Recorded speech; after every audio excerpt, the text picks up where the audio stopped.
Halo teman-teman. Selamat datang di video kita kali ini. Pada kesempatan ini, kita akan membahas mengenai perbedaan antara back-end dan front-end dalam pengembangan web. Jadi, mari kita mulai. Pertama-tama, mari kita bahas tentang back-end. Back-end adalah bagian dari suatu aplikasi web yang tidak terlihat oleh pengguna akhir. Komponen utama dalam back-end adalah server, database, dan bahasa pemrograman seperti PHP, Python, atau Ruby. Sebagai contoh, bayangkan Anda mengunjungi sebuah situs web untuk memesan tiket pesawat. Ketika Anda memasukkan rincian penerbangan Anda, seperti kota asal, tujuan, dan tanggal, informasi tersebut akan dikirim ke server melalui back-end. Kemudian, server akan memproses permintaan Anda, berinteraksi dengan database untuk mencari jadwal penerbangan yang sesuai dan mengembalikan hasilnya kepada Anda. Semua tugas ini dilakukan di belakang layar oleh back-end. Sekarang, kita beralih ke front-end.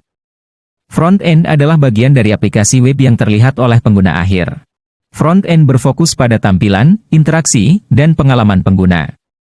Bahasa pemrograman seperti HTML, CSS, dan JavaScript yang digunakan untuk mengembangkan front-end.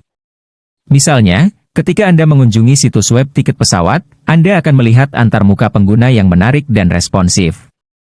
Semua elemen tampilan seperti tombol, formulir, dan navigasi dikembangkan menggunakan HTML dan CSS. Kemudian, dengan bantuan JavaScript, interaktivitas seperti validasi input, tampilan dinamis, dan animasi dapat ditambahkan. Dalam pengembangan web, back-end dan front-end bekerja bersama untuk menyediakan pengalaman yang lengkap.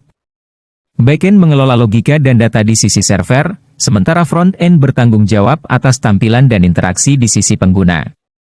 Informasi yang dikirim oleh pengguna melalui front-end diteruskan ke back-end untuk diproses, dan hasilnya dikembalikan kepada pengguna melalui front-end.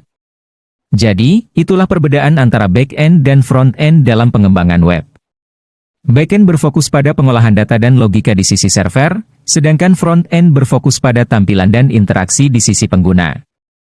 Keduanya bekerja sama untuk menciptakan aplikasi web yang fungsional dan menarik. Terima kasih telah menonton video ini.